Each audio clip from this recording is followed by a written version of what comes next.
El tema que me pidieron los muchachos que tratara con todos se llama relativismo y verdad absoluta. Bien fuerte el tema, bien fuerte. Pero bueno, la palabra de Dios tiene para todo.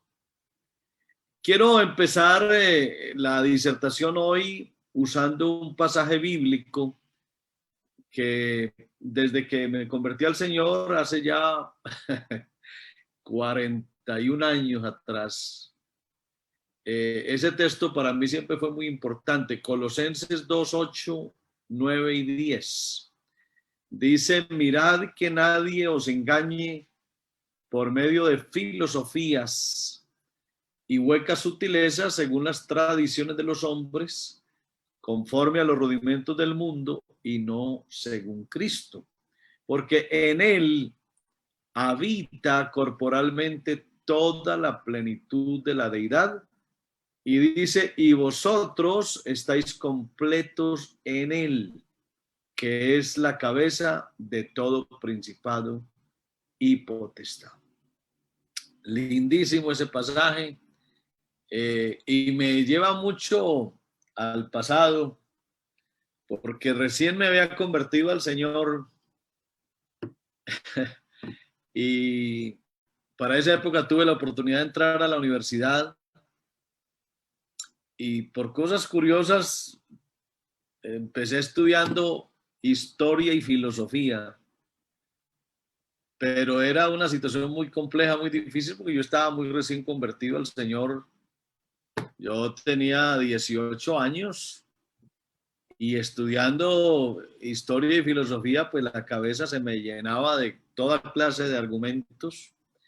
Y recuerdo que salía de la universidad y me iba para el culto a la iglesia y era un contraste muy fuerte, muy fuerte. Bueno, para esa época pues yo no tenía la estructura tal como para poder enfrentar esa serie de ideas. Así que pensé que quedarme en la universidad era atentar contra mi vida espiritual y porque no me sentía con la fuerza suficiente para enfrentar eso y decidí más bien consagrarme al Señor y dejar a un lado eso. Entonces este pasaje fue para mí muy importante. No quise ni permití que las filosofías me engañaran y más bien me dediqué a conocer a Cristo. Y de verdad que ha sido una experiencia lindísima en mi vida.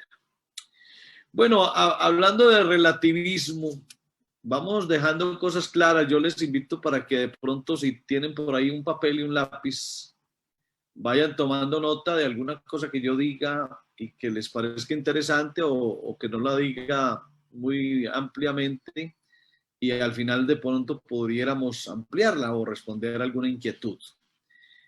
Una frase para empezar. El relativismo, más que un sistema, es una actitud, una actitud. Y la verdad absoluta, más que una idea, es una persona. Empecemos por eso. Relativismo es una actitud ante algo. Y la verdad absoluta no es una idea, no es una doctrina, es una persona. Ahora, el texto obligado para leerlo también para empezar es Juan 14:6.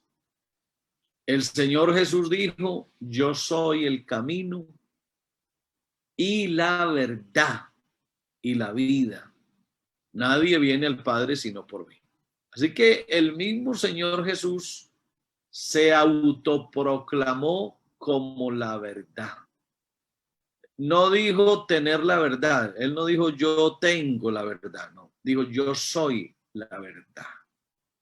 Por eso digo que la verdad absoluta no es una idea, es una persona. La verdad absoluta es Cristo.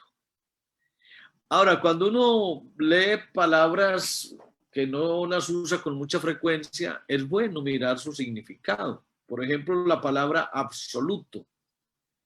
Absoluto quiere decir que existe por sí mismo, independientemente e incondicional.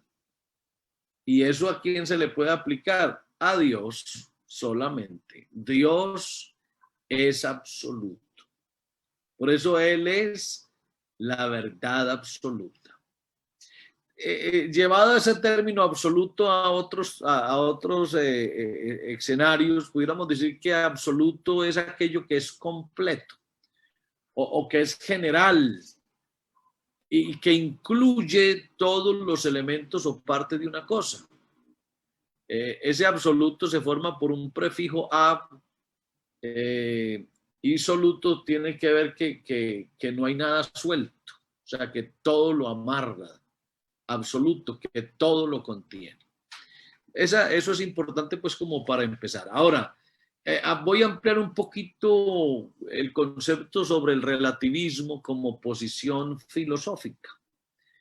Este relativismo niega la existencia de verdades absolutas. O sea, no hay verdades absolutas. Y considera al saber como incompleto. O sea, nadie lo sabe absolutamente todo.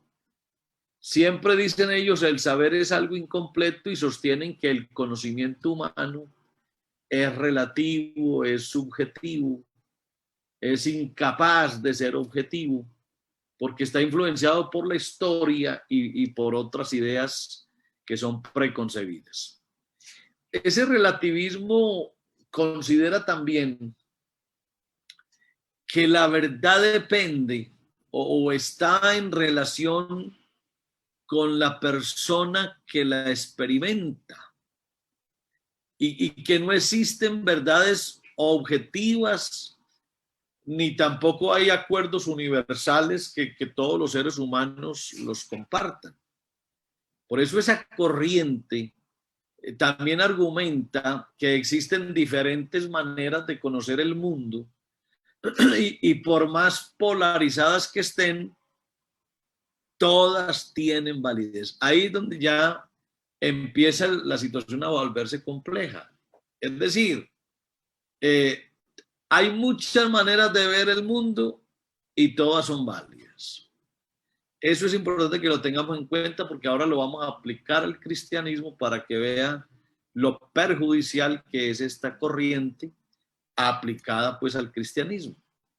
Ahora, en el campo moral ya empieza a meterse el relativismo con cosas muy fuertes, como por ejemplo el bien objetivo no existe.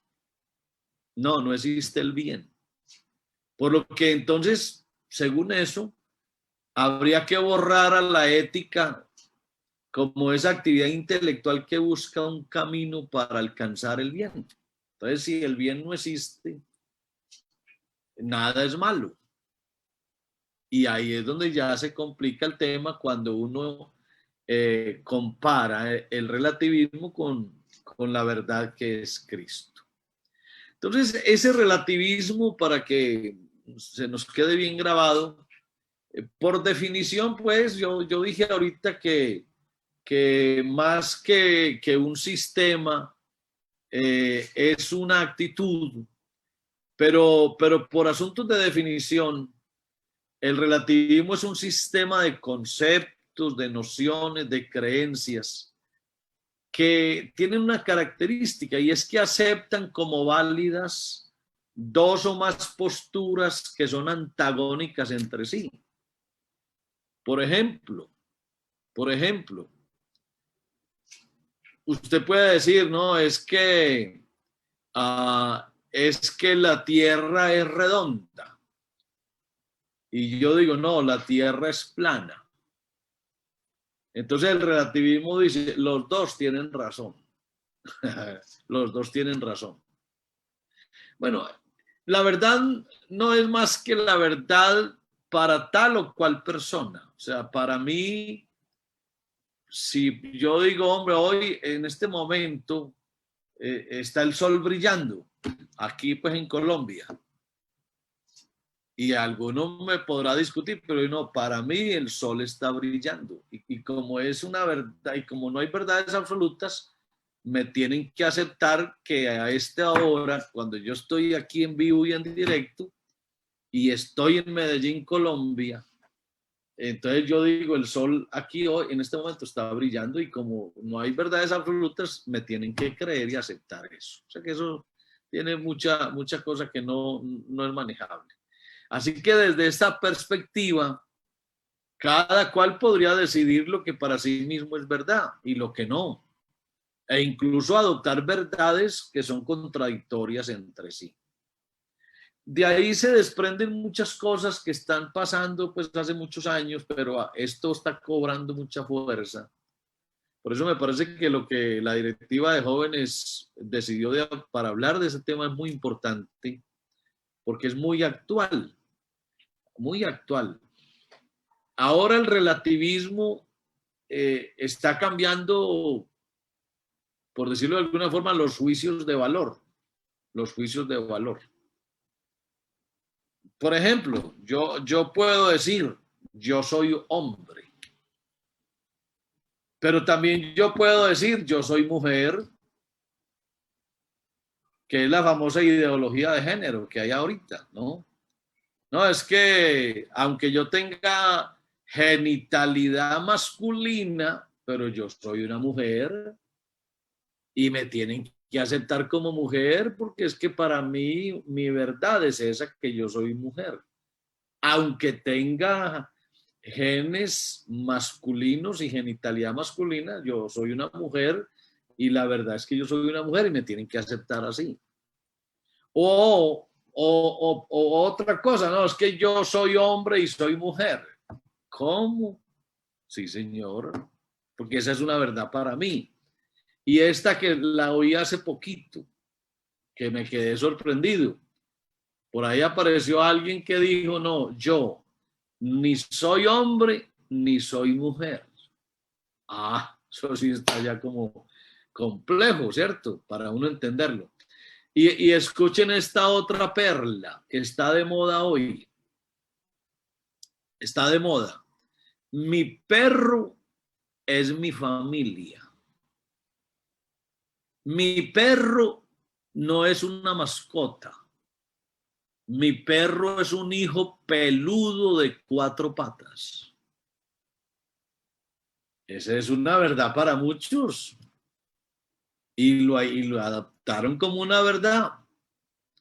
Bueno, por ahí estaba estos días escuchando una anécdota, una fábula sobre el relativismo y la importancia de no discutir esos temas. Entonces, la fábula más o menos dice que el burro y el tigre estaban discutiendo porque el burro afirmaba que el pasto es azul, pero el tigre le discutía y le decía, no, el pasto no es azul, el pasto es verde.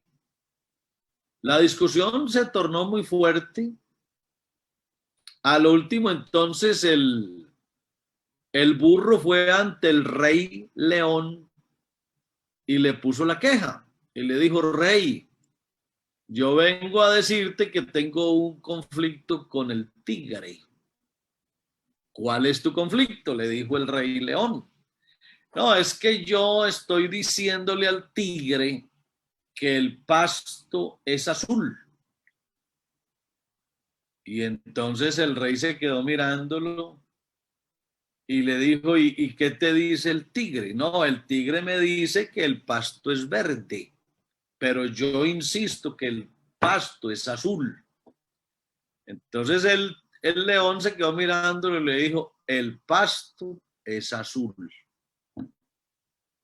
Así que se fue el burro feliz porque le dieron la razón. Entonces luego el león llamó al tigre y le dijo, oye, ¿cuál es la discusión tuya con el burro? No, rey, sencillo. El burro está obstinado, alegando y diciendo que el pasto es azul. Y yo estoy tratando de convencerlo de que el pasto es verde. el rey se quedó mirando al tigre y le dijo, te voy a castigar con unos años de silencio. Y le dijo, ¿y por qué me va a castigar, rey, si quien tiene la razón soy yo?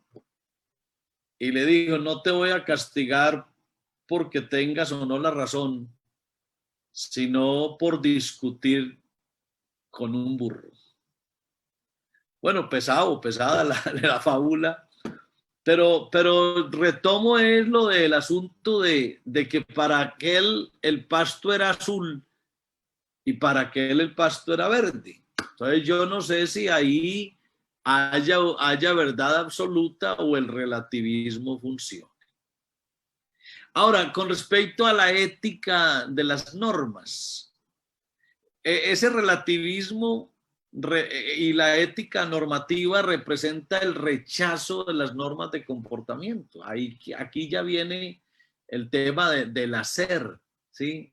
No solamente del creer, sino el hacer.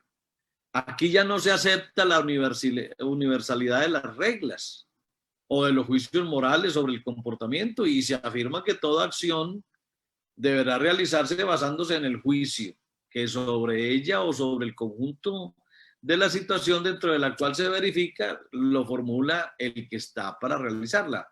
Les pongo un ejemplo.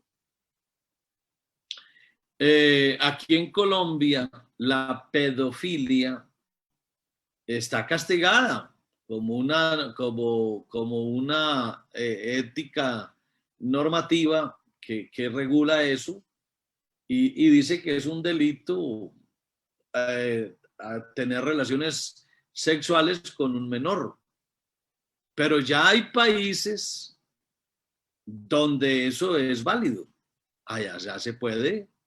Alguien puede tener una relación con un niño o una niña de 3, 5 años y para ellos eso es una verdad que no hay ningún problema.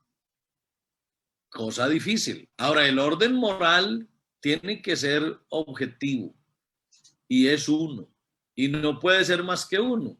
Pero cuando ese orden moral subjetivo lo tiene este, aquel y el otro, eso se vuelve múltiple y eso no es lo que nosotros hemos conocido.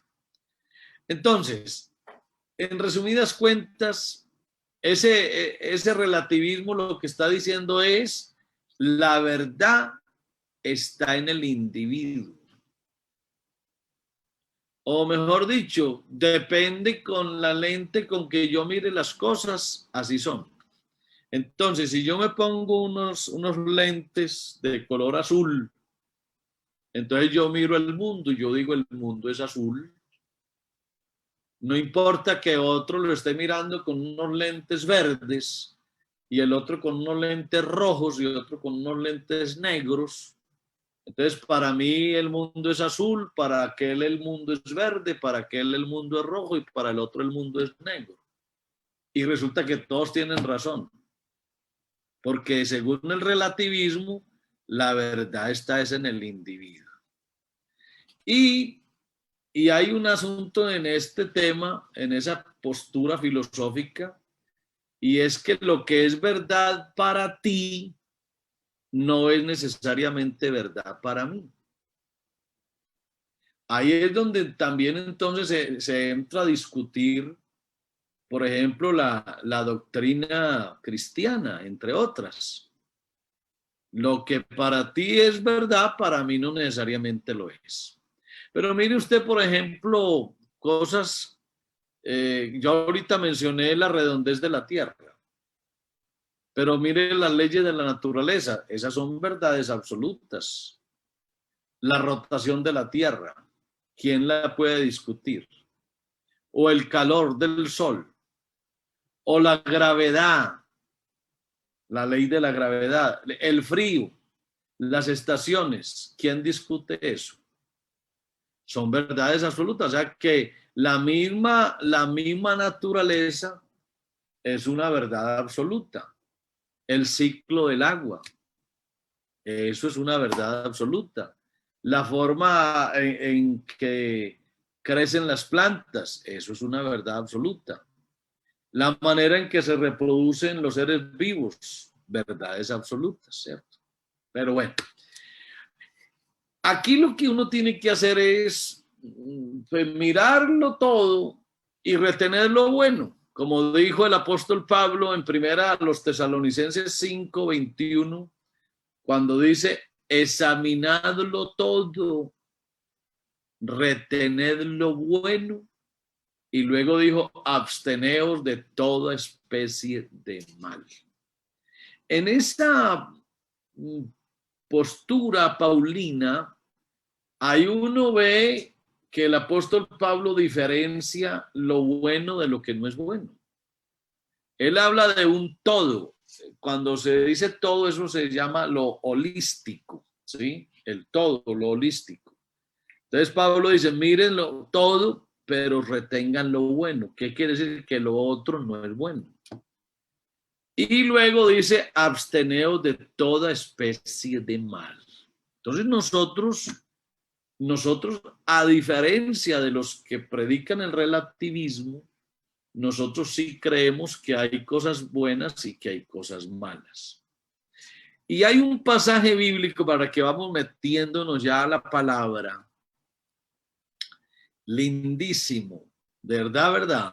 Yo les decía a ustedes que la Biblia tiene para todo, para todo.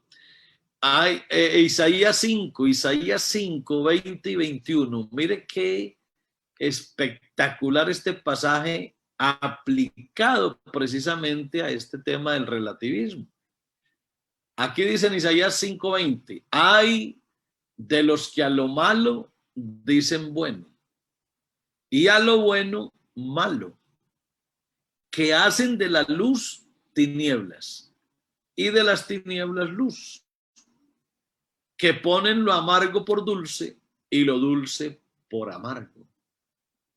Hay, verso 21, hay de los sabios en sus propios ojos y de los que son prudentes delante de sí mismos. Ahí lo que el Señor dice por boca del profeta Isaías es claro. Ahí habla de aquellos que confunden lo uno con lo otro, que para ellos no hay diferenciación si esto es bueno o es malo, si esto es luz o es tinieblas, si esto es amargo o es dulce. Para ellos, si es amargo, pero usted dice que es dulce. Si es de noche, pero usted dice que es de día, está bien, tiene la razón. Si es malo, pero usted dice que es bueno, no se preocupe, usted está bien. Ese es el relativismo. Y mire que el Señor a través del profeta Isaías contradijo eso. Y luego habló de esa supuesta verdad que sale del corazón del hombre. Dice, los sabios en sus propios ojos y los que son prudentes delante de sí mismos.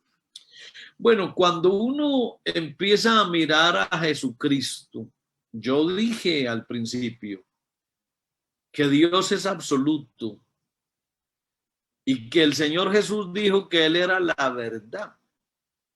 Por supuesto, la verdad absoluta. ¿Y cómo sabe uno, cómo admite que Jesucristo es la verdad absoluta? Bueno, Él mismo dijo, creedme por las mismas obras. Creedme por las mismas obras.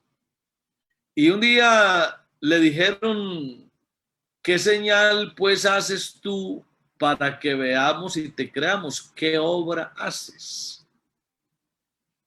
Es que aquí es donde ya eso de que Jesucristo es la verdad absoluta ya empieza a cobrar valor, porque ya Él no solamente es lo teórico, sino la praxis, o sea, lo práctico, el quehacer, lo que Él hace. Y Él dice, créanme por las obras, créanme que yo soy. ¿Soy qué? La verdad absoluta. ¿Y cómo te creemos? Bueno, porque tienes que hacer unas obras que nadie las ha hecho jamás. Y cuando uno mira los anales de la historia y cuando uno compara esos grandes personajes como Buda, como Confucio,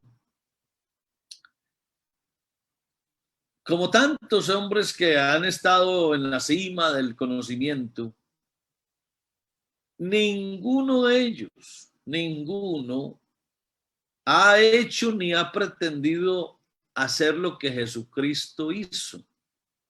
Ninguno, ninguno. Eso fue lo que un día Juan el Bautista, estando en la cárcel, él quiso comprobar, porque él sabía que él era el precursor de Cristo, es decir, el que venía delante de Cristo. Él dijo, el que viene detrás de mí. Por eso Juan asociaba a Jesucristo con la verdad absoluta, pero para poder saber si era o no era, necesitó saber qué hacía, porque es que aquí no es solamente lo teórico, sino lo que se hace. El capítulo 7 de Lucas, desde el verso 18, dice que los discípulos de Juan le dieron las nuevas de todas esas cosas y llamó Juan a dos de sus discípulos y los envió a Jesús para preguntarle, ¿eres tú el que había de venir o esperaremos a otro? Ahora, para traerlo al tema de hoy, sería, ¿eres tú la verdad absoluta o esperaremos a otra verdad? Y mire que el Señor en el verso 20 dice que cuando llegaron los hombres, vinieron a él, dijo, Juan el Bautista nos ha enviado a ti para preguntarte, ¿eres tú el que había de venir o esperaremos a otro? Y en esa misma hora, mire que el Señor ahí no usó un sermón, una retórica, no usó la teoría, no usó las palabras, sino que hizo lo que solo Dios puede hacer. En esa misma hora, dice la Biblia, sanó a muchos de enfermedades y plagas y de espíritus malos, y a muchos ciegos les dio la vista. Y respondiendo Jesús les dijo, vayan y háganle saber a Juan lo que habéis visto y oído. Y se lo resumió así. Díganle a Juan que los ciegos ven, que los cojos andan, que los leprosos son limpiados, que los sordos oyen, que los muertos son resucitados y que a los pobres les es anunciado el evangelio.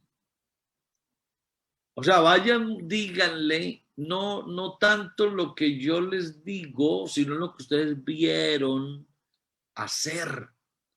Y terminó con una frase, dice, bienaventurado es aquel que no halle tropiezo en mí. Él es la verdad absoluta, porque nadie ha hecho las cosas que Jesucristo ha hecho, nadie. Porque para hacer lo que el Señor ha hecho, tiene que ser Dios. Y tiene que ser, y si es Dios absoluto. Y cuando es un Dios absoluto, quiere decir que no hay nada fuera de él. La verdad absoluta es Dios.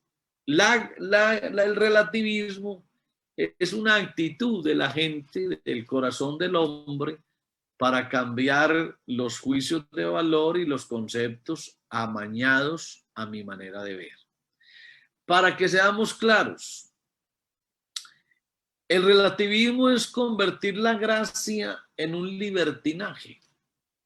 Un libertinaje donde cada quien diga lo que quiera, opine lo que quiera. Me parece que esto es así, así lo creo y listo, y así tiene que ser.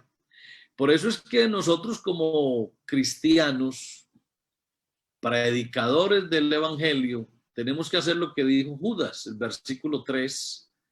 Dice, amados, por la gran solicitud que tenía de escribiros acerca de nuestra común salvación, me ha sido necesario escribiros, exhortándoos que contendáis ardientemente por la fe que ha sido una vez dada a los santos. Cuando ahí dice fe, esa fe no es la capacidad de creer, ni siquiera el estilo de vida que puede ser, sino el conocimiento de quién es Dios. Eso es esa fe. Y dice, porque algunos hombres han entrado encubiertamente, los que desde antes habían sido destinados para esta condenación, y escuche cómo los dice Judas, hombres impíos, que convierten en libertinaje la gracia de nuestro Dios. Entonces, El relativismo es dar un libertinaje total. O sea, cada quien es libre de decir esto es rojo, o esto es blanco, o esto es alto, o esto es bajo, lo que sea, y todo es válido. Cuando ese pensamiento llega al cristianismo, causa un daño enorme, enorme. El relativismo, si lo dejamos entrar a la iglesia,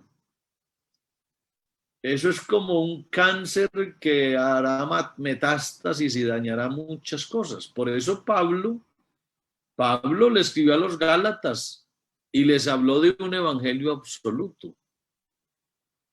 Lo que pasa es que cuando uno habla así, pues a la gente no le gusta. No le gusta. Y nos tratan de ser radicales y demás, fundamentalistas, lo que sea. Pero bueno, nosotros somos predicadores de Jesucristo y tenemos que hablar como él habló. Y el apóstol Pablo dijo que hay un evangelio absoluto, un único evangelio. Le dijo a los Gálatas que estaba maravillado de que tan pronto se hubiesen alejado del que los llamó por la gracia de Cristo para seguir un evangelio diferente. Para mí, ese relativismo evangélico es otro evangelio. Y Pablo dice no que haya otros, sino que hay algunos que os perturban y quieren pervertir el evangelio de Cristo. Para mí, el relativismo inmerso en el cristianismo es una perturbación, es perturbar el evangelio de Cristo. Y por eso Pablo dijo que si aún ellos o un ángel del cielo viene y anuncia otro evangelio diferente al que se ha anunciado, ese va a ser anatema. No puede ser así. Ahora, ¿sabe qué es lo que realmente busca el relativismo entre tantas cosas? Es agradar a los hombres, agradar a todos. Que eso fue lo que el rey León usó como argumento para castigar al tigre. ¿Por qué no agradas al burro? Dile que sí, que el pasto es azul y lo agradas. Agrádalo. No pelees con nadie. Eso es el relativismo, no pelear con nadie. Todo mundo tiene la razón. Y Pablo dijo lo contrario. Pablo dijo, ¿busco ahora el favor de los hombres o el de Dios? ¿O trato de agradar a los hombres? Pues si todavía agradara a los hombres, no sería siervo de Cristo. Entonces, el relativismo es para que tú y yo no peleemos. Yo te acepto y tú me aceptas. Y ya. Y somos amigos y el amor nos une, aunque la doctrina nos separa, pero el amor nos une. Eso es delicado, delicado. Y eso va a traer un ecumenismo del que les voy a hablar más adelante. Ahora, la verdad es asequible, o sea, se puede llegar a la verdad. Y como les dije, en última instancia, la verdad no es algo, es alguien. Y ese alguien es Jesús el Cristo. Grábense eso. La verdad absoluta no es un cúmulo de ideas, sino un hombre. En este caso, Dios manifestado en carne, Jesucristo. Entonces, la verdad en sí no son las doctrinas. La verdad es Cristo. Y cuando usted mira a Cristo, lo conoce su obra, conoce su nacimiento. Dígame, ¿quién otro nació como nació Jesús? Nadie, ningún otro. Todos los hombres son nacidos de mujer, nacidos de varón. Jesucristo no nació de varón, no nació de voluntad de mujer, nació de otra forma. De hecho, ya eso lo muestra como la verdad absoluta. Su obra, lo que él hizo, la resurrección, el vencer la muerte. ¿Quién ha resucitado? Nadie. Por eso Jesucristo es la verdad absoluta. Ahora, no hay un ser con las características de Jesucristo. Así que afirmar que no existen verdades relativas, eso representa un reto para los cristianos. Y en el mejor de los casos nos van a llamar radicales, cerrados o fanáticos o retrógrados o intolerantes. Esos son los términos, los calificativos que nos dan. Y en un mundo en el que cada vez más se pretende redefinir las instituciones fundamentales, por ejemplo, el matrimonio. El matrimonio, eso está redefinido ahora. Todos hemos sabido por siempre que el matrimonio es entre un hombre y una mujer. Pero no, ahora el relativismo dice no, ¿por qué? Porque tiene que ser entre un hombre y una mujer. Yo me puedo casar con otro hombre o tú te puedes casar con otra mujer y eso es un matrimonio. O te puedes casar con tu perro, o cásate con una vaca o con un caballo, o cásate con un carro. Hay quienes enamoran del carro y el carro es su marido o su mujer, no sé cómo será el tema. La misma paternidad, eso está en constante renovación de ideas, ¿cierto? La familia, ahora ya hay familias de toda clase. Entonces, el mensaje de aquel quien es la verdad no es bienvenido. Por eso dice, si fuerais del mundo, el mundo os amaría, pero porque no soy del mundo, el mundo os aborrece. Así que ese que no es de este mundo es la verdad absoluta y no se quiere escuchar esa verdad porque es incómoda. Es que la verdad incomoda. Incomoda. Y por eso el relativismo está en contra de una verdad absoluta porque lo hiere. Lo hiere. Ese relativismo es esa actitud de las personas.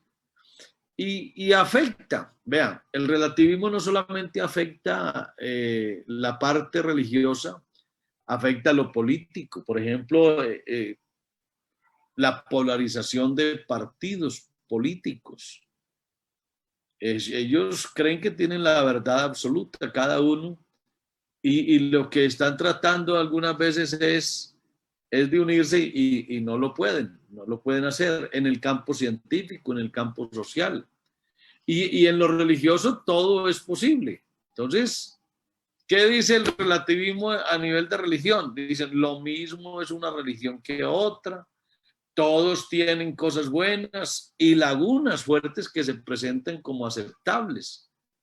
Ahora, con defender un único Dios es suficiente. Entonces, en lo moral da lo mismo obrar de una manera o de otra y todo depende de las conciencias. Hay un texto muy fuerte porque este relativismo acaba con los fundamentos, o sea, no pueden haber fundamentos, nada puede estar fundamentado en esto, porque es que es como un edificio o un árbol donde usted lo planta, ahí se queda y ahí se muere. Un edificio donde usted lo planta o donde usted lo cimenta, ahí se queda, porque tienen fundamento. Entonces, el relativismo no acepta los fundamentos porque tienen que estarlos corriendo. Entonces, para el relativismo no puede haber fundamentación, no puede estar nada fundamentado. Y por eso el Salmo 11 y el verso 3 dice, si fueren destruidos los fundamentos, ¿qué ha de ser el justo?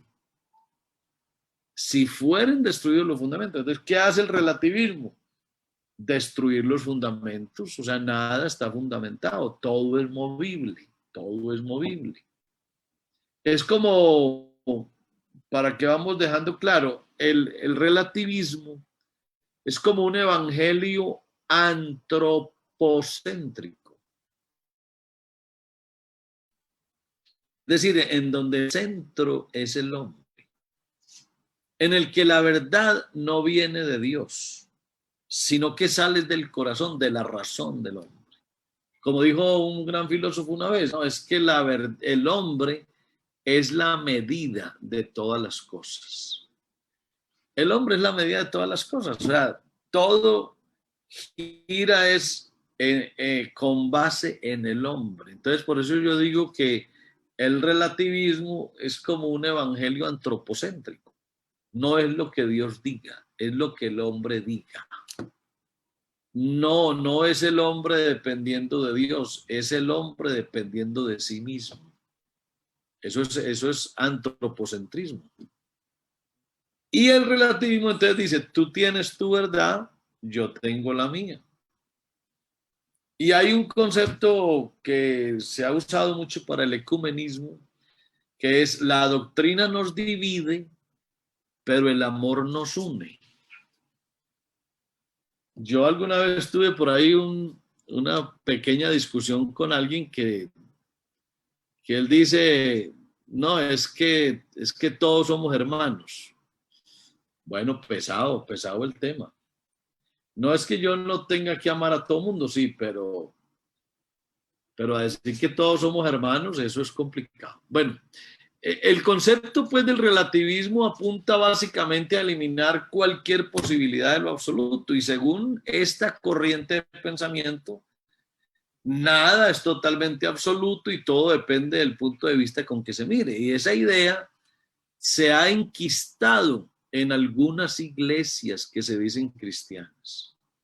Y hoy no se eleva ese concepto absolutista de la verdad, sino que se presenta una distorsionada idea de ella y se dice, tú tienes tu verdad, yo tengo la mía.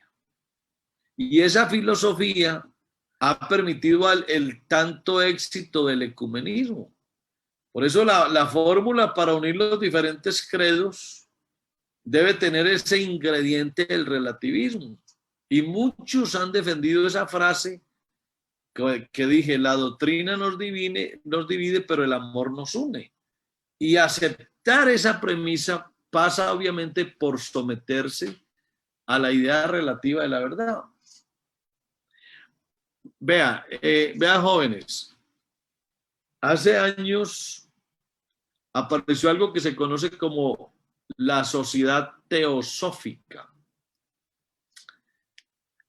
La sociedad teosófica. Ese relativismo del que estamos hablando hoy ha dado un fuerte impulso de unificar todas las religiones y ha invertido mucho en la difusión de cualquier idea, sea mística o sea religiosa, que apunte a la unión de los diferentes credos religiosos. En el año 1847, por eso es que esto no es de ahora, eso es viejo, en Nueva York nació lo que se conoce como la Sociedad Teosófica y la fundó una mujer ocultista, o sea, una medium, se llamaba Elena Blavatsky. Y su enseñanza iba dirigida a lograr una síntesis entre religión, ciencia, filosofía y psicología. Ella trataba de unir esos cuatro aspectos. Y el propósito más importante era reconciliar a todas las religiones, sectas y naciones bajo un sistema común de ética que según ella se fundaba en verdades eternas. Esa finalidad de ella era persuadir a los gentiles y cristianos, a los judíos, a los idólatras, de que abandonaran sus disputas y luchas, teniendo en cuenta que todos poseían la misma verdad, pero bajo varias formas. Eso es lo que se conoció como la sociedad teosófica. Y eso se formó una escuela con el mismo nombre, la Escuela Teosófica, que luego dio a luz la nueva era. Yo le decía a los muchachos ahorita antes de salir al aire que yo hace, no sé, 25 años atrás, siendo directivo de jóvenes aquí en el Distrito 9, nosotros enseñamos mucho el tema de la nueva era, incluso yo por ahí tengo la cartilla que hicimos, ya con páginas, letras, hojas amarillas ya, y hablamos mucho de la nueva era. La escuela teosófica dio a luz la nueva era con esa idea del relativismo de la verdad. Eso tuvo mucha fuerza en el siglo XX y dio luz, pues, como dije, a una nueva corriente de pensamiento cuya gestación fue en la mente de una poetisa norteamericana llamada Marilyn Ferguson. Y por allá esa señora en el año 1980 publicó un libro que se llamó La conspiración de Acuario, que vino a ser un verdadero manual del concepto nuevo llamado así, la nueva era. A ver, ¿qué es la nueva era?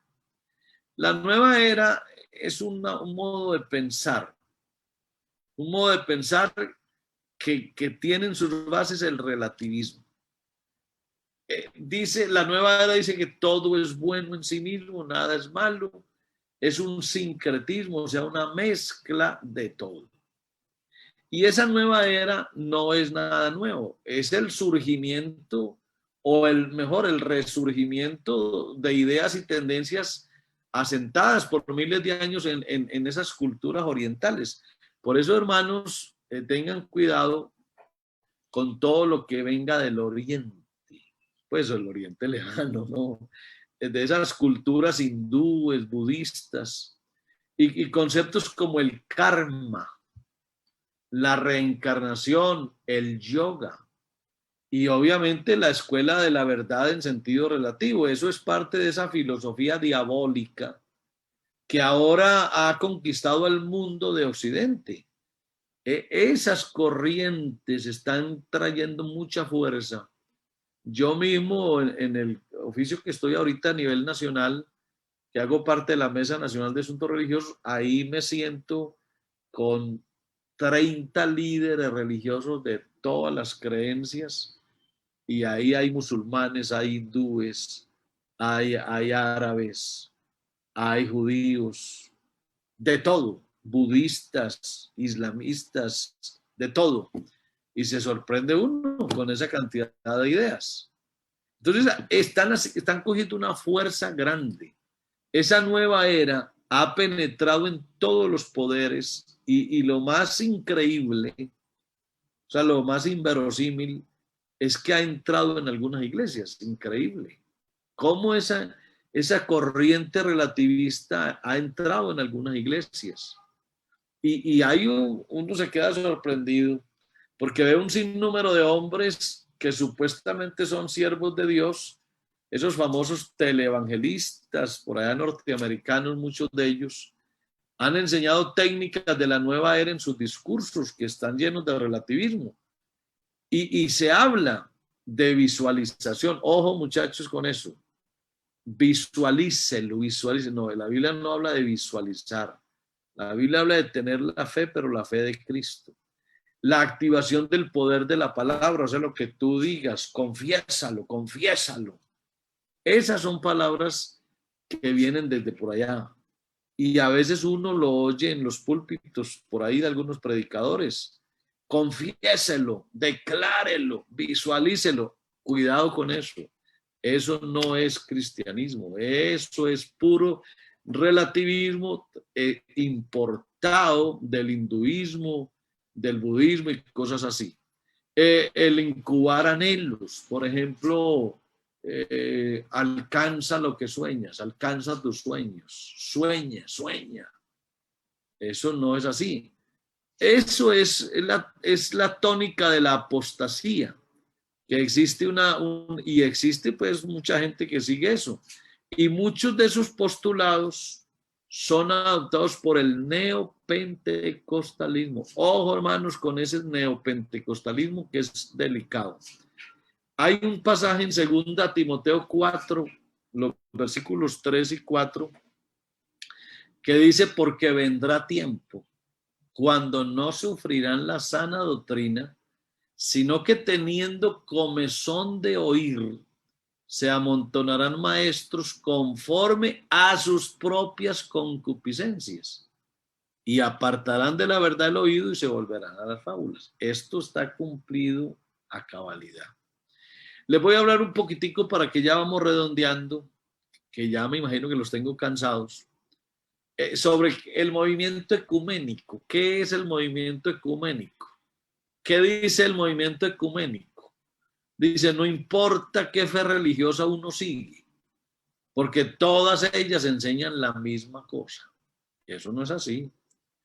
Ese relativismo y la idea de eliminar lo absoluto ha dado pie al afamado movimiento ecuménico, del cual hemos hablado tanto, y que para muchos ya es casi un discurso viejo. Sin embargo, ese tema del ecumenismo está cobrando mucha vigencia y es muy importante repasarlo. Yo se los digo, hermanos, de verdad, porque soy testigo ocular de que ese es un discurso de los líderes con los que yo trabajo.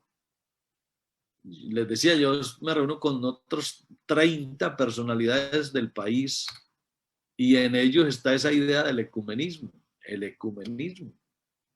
Ahora, a través de la Biblia, observamos con bastante precisión la continua tendencia del hombre hacia la unificación. Por ejemplo, la Torre de Babel. ¿Qué era la Torre de Babel? Era tratar de unirse. El pueblo de Israel en constantes misturas, mezclas, sincretismo con el paganismo de aquellos pueblos que lo cercaban. Hay un pasaje por allá en Segundo de Reyes, el capítulo 17 y verso 33, que dice que los israelitas temían a Jehová y honraban a los dioses paganos. Era la costumbre de las naciones de donde habían sido trasladados. Entonces, mire cómo el mismo Israel manejaba el relativismo. Por un lado adoraban a Dios, a Jehová, y por otro lado honraban los dioses paganos, hacían ambas cosas. Por allá apareció también lo que se conoce como el Consejo Mundial de Iglesias. Vean, ese constante relativismo religioso tarde o temprano le iba a dar vida a esa unificación religiosa, y en la actualidad dije que se conoce como ecumenismo, y es la presunción no cristiana, sino pseudo cristiana, de tratar de unir a todos los credos religiosos bajo el amparo de una religión universal. Ahora, cuando uno habla de religión universal, ahí mismo se le viene a uno a la cabeza el anticristo, porque ese va a ser uno de sus postulados, una sola religión universal.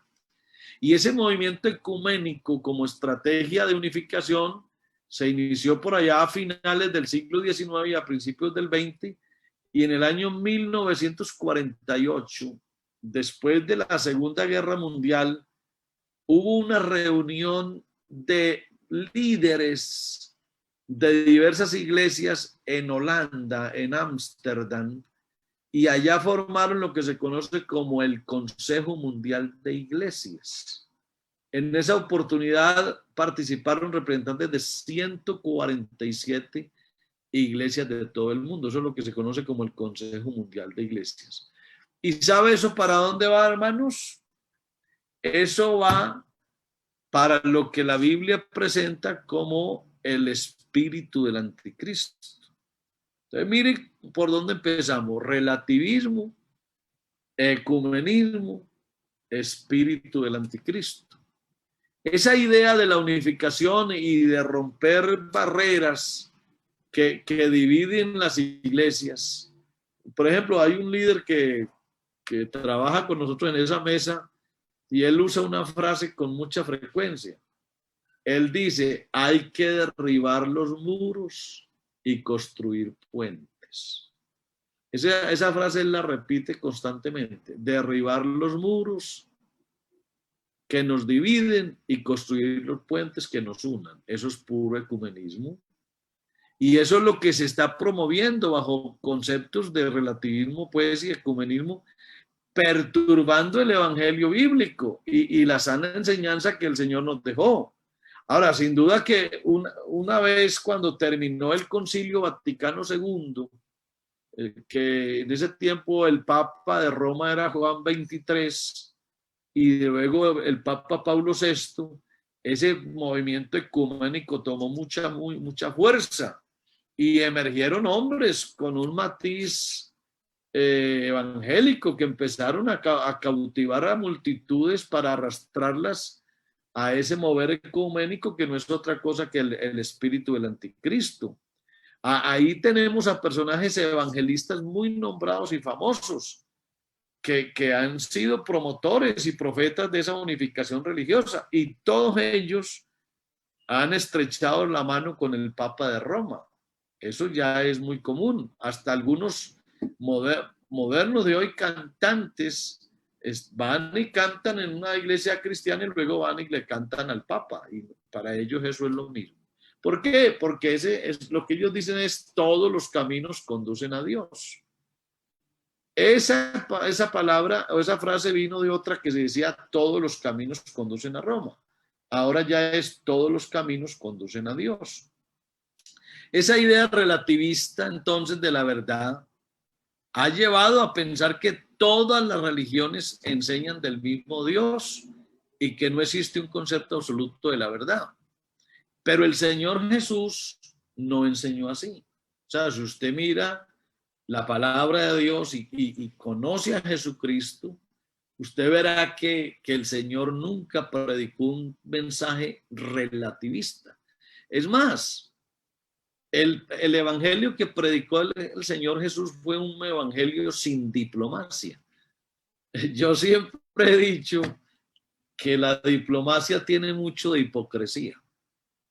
Yo siempre he dicho eso, que el que es muy diplomático, algo de hipócrita tiene. El Señor nunca fue diplomático. Él hería con lo que predicaba y por eso le tiraban piedras y lo mataron, porque él no era diplomático, él no era relativista, él no estaba para llevarle la corriente a la gente.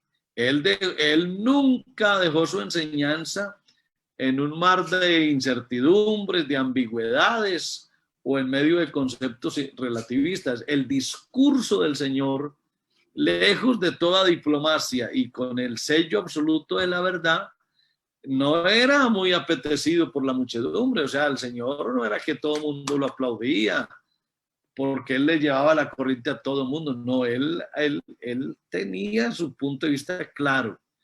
Y al que tenía que decirle no, le decía no, y al que le decía sí, le decía sí. Eso de pronto es más duro que decirle a la gente tal vez, más o menos.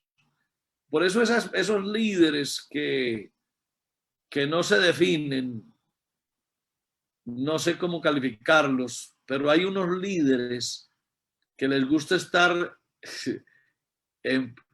muy fuerte lo que voy a decir, en paz con Dios y con el diablo. O sea, como estar amigo de Dios y del diablo a la vez. No, uno tiene que ser claro y hay una verdad absoluta que es Jesucristo.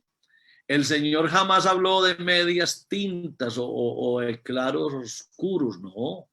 Él nunca dejó entrever una enseñanza relativista, por el contrario, él lo dijo: yo soy el camino y la verdad y la vida. Y termino diciendo que no pueden haber dos verdades. No pueden haber dos verdades.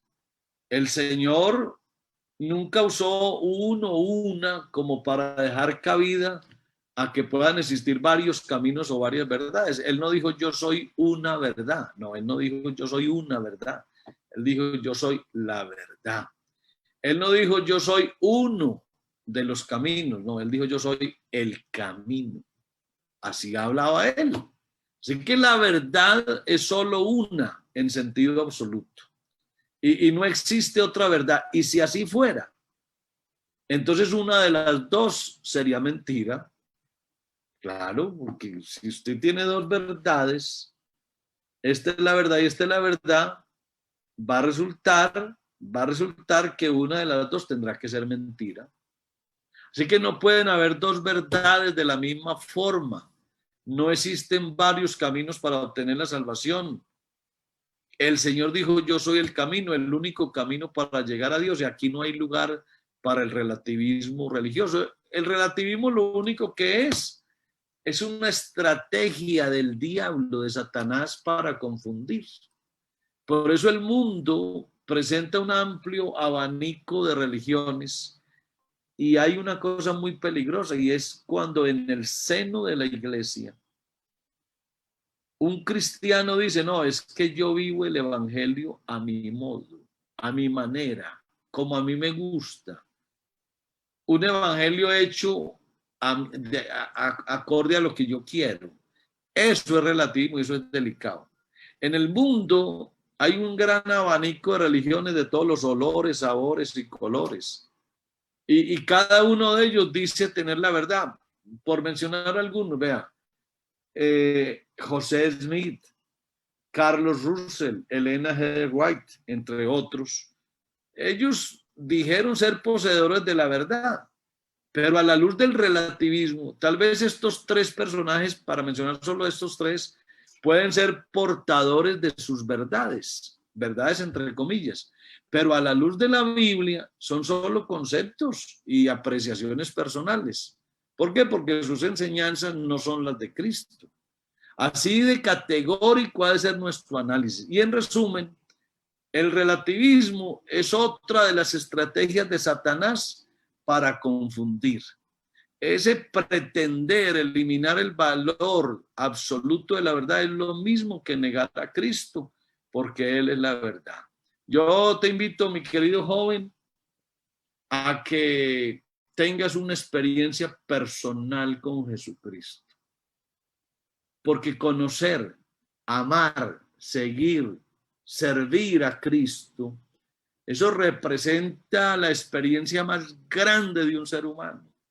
Y sentir a Dios en el corazón y ser mudados en otro hombre, eso se convierte en la pedagogía más indiscutible que hombre alguno pueda tener.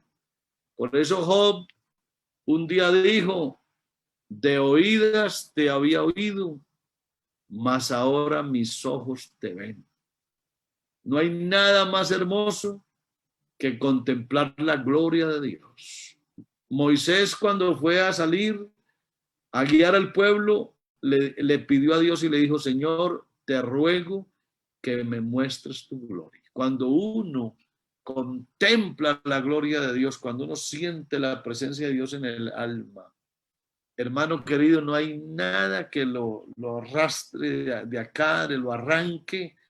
Ahí cree uno que Jesucristo es la verdad absoluta y que estamos completos en Él. Conságrate al Señor, vívelo en el corazón, haz como dijo Pablo, ya no vivo yo, mas vive Cristo en mí. Lo que ahora vivo en la carne, lo vivo en la fe del Hijo de Dios. Cuando tú tengas a Jesucristo impregnado en la vida, metido dentro de ti, cuando la vida de Cristo anule tu propia vida, no vas a tener el más mínimo pensamiento o la más mínima duda de si hay otras verdades aparte de Cristo. No las hay. Jesucristo es Dios absoluto.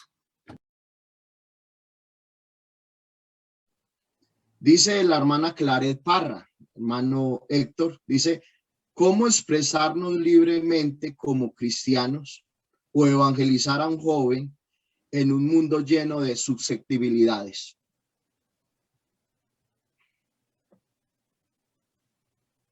Bueno, realmente nosotros, el apóstol Pablo dijo una frase, dijo, cuando fui a vosotros, no fui con excelencia de palabras. Y dice, y me propuse no saber entre vosotros cosa alguna, sino a Jesucristo y a este crucificado. Y ni mi palabra, ni mi predicación fue con palabras persuasivas de humana sabiduría, sino con demostración del Espíritu y de poder. Yo creo que lo que necesitamos ahora, hermanos, al evangelizar, al predicar, es tener poder de Dios. Es que la gloria de Dios se manifieste. Es que por eso fue tan exitoso el trabajo de la iglesia primitiva. Como dice en Hebreos 2, dice que el Espíritu Santo testificaba juntamente con ellos. Entonces lo que nosotros necesitamos hoy es predicadores y evangelistas ungidos con el poder de Dios, llenos con el Espíritu Santo, llenos de ese poder de Dios, que cuando prediquemos la gloria de Dios se manifieste. Entonces, hermano, imagínese usted predicando a Cristo y el Espíritu Santo derramándose. Usted no necesita hacer mucho esfuerzo. Usted lo que tiene que hacer es esperar que Dios lo use y que el Espíritu Santo vaya con nosotros. Esa es la clave de presentar a Cristo, porque es que no es la oratoria, no es el léxico, no es la fluidez verbal que uno tenga, no es esa capacidad homilética, sino el Espíritu Santo es el que hace que la gente se convenza de pecado, de justicia y de juicio. Entonces, ¿cómo llegar? ¿Cómo predicarle a cualquiera? Con poder de Dios, hermano. El poder de Dios.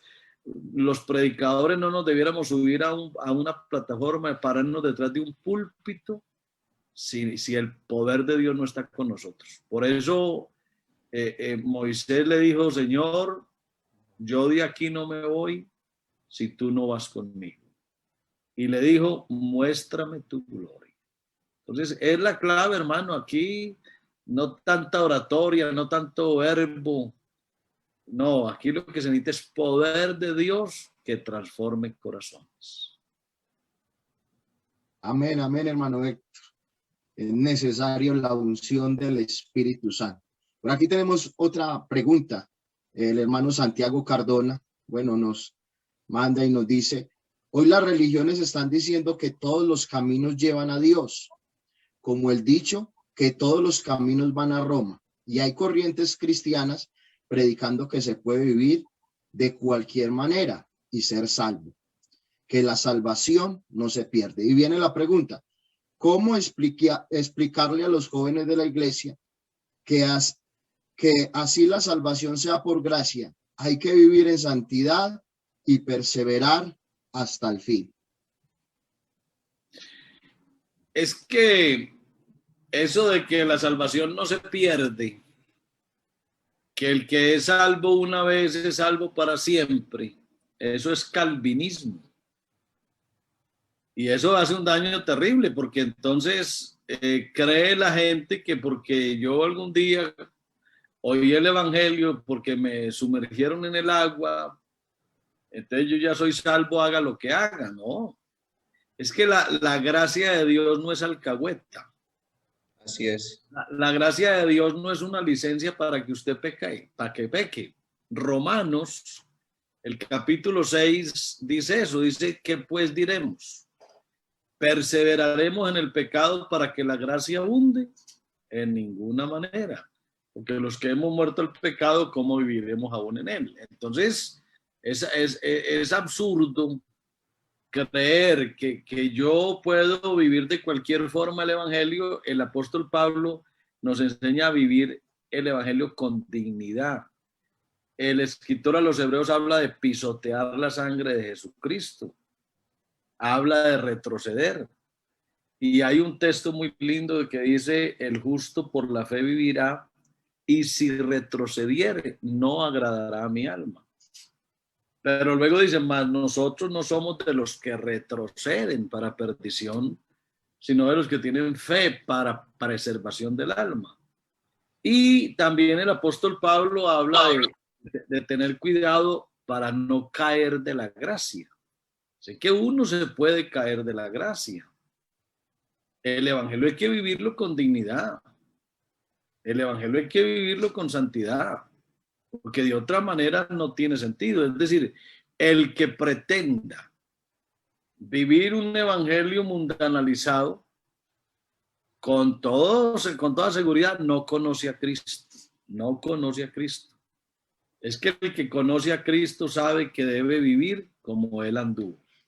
Y él nunca hizo pecado, así que lo que uno tiene que hacer es perfeccionar la santidad en el temor de Dios. Porque yo fui salvo ayer, debo ser salvo hoy y seré salvo mañana. Pero eso todo tiene que ver también con mi fidelidad a Dios. El salmista dijo, el Señor dijo por boca del salmista, mis ojos pondré en los fieles de la tierra para que estén conmigo. Entonces la fidelidad es clave, es básica, hace parte del verdadero discipulado. No se puede decir que soy hijo de Dios con la boca y con los hechos negarlo. Que eso es lo que Isaías dice. Este pueblo con sus labios me honra, pero su corazón está lejos de mí. Entonces es absurdo pretender decir que yo soy cristiano y no tener a Cristo en el corazón. Que eso es lo que le pasa también a algunos, no solamente a algunos cristianos. Entonces hay cristianos sin Cristo y hay iglesias con Cristo en la puerta. Por ejemplo, ese texto de Apocalipsis 3:20, cuando dice, he aquí yo estoy a la puerta y llamo. Si alguno oye mi voz y abre la puerta, yo entraré a él y cenaré con él y él conmigo. Eso se lo está diciendo es a una iglesia. ¿Qué quiere decir? Que hay iglesias que tienen a Cristo en la puerta y les está tocando para que le abran. Entonces, no puede haber cristianismo sin Cristo. Amén, amén. Es necesario que Cristo esté en cada uno de nuestros corazones. Por aquí tenemos una última pregunta, hermano Héctor, y es, ¿qué hay detrás del lenguaje inclusivo? Si en un grupo la mayoría son mujeres, ya no se dice todos, sino todas. Bueno, ese es un lenguaje que está cogiendo mucha fuerza. El famoso feminismo. A mí personalmente, pues yo respeto esos conceptos, pero me parece que no tienen sentido, ¿no? Eso de todos y todas, niños y niñas, ciudadanos y ciudadanas. No, eso, la lengua, la Real Academia de la Lengua ha dicho que esa terminología no es así. Eso es un lenguaje muy feminista porque creen ellas que cuando yo estoy en una reunión con una cantidad de gente y digo bienvenidos todos, entonces están creyendo que es que yo estoy discriminando a las mujeres y también hay que decir bienvenidos todos y todas. No tiene por qué, es que ese término todos es incluyente y ese es el lenguaje español que nosotros manejamos. Ese es parte de toda esa corriente feminista y no sé pues hasta qué punto eso vaya cogiendo fuerza, pero a mí personalmente me parece con el lenguaje, con el idioma español, me parece que eso es un atentado al lenguaje. Eso suena horrible, suena feo, suena desagradable, eso no hay necesidad de decirlo. ¿Cómo se puede decir? Por ejemplo, hay cosas que sí hay que decirlas, señores, como señores y señoras, ¿cierto? Hay cosas que se pueden decir presidente, presidenta, juez, jueza. Hay muchas cosas que ya se han reevaluado, pero eso a todo tratarlo de esa forma, hermano, eso es un complique. El solo hecho de oír a un conferenciante hablando en esos términos es pesado, desagradable. Pero bueno, de todo se ve, hermano, y esa es como la corriente nueva de ahorita del feminismo.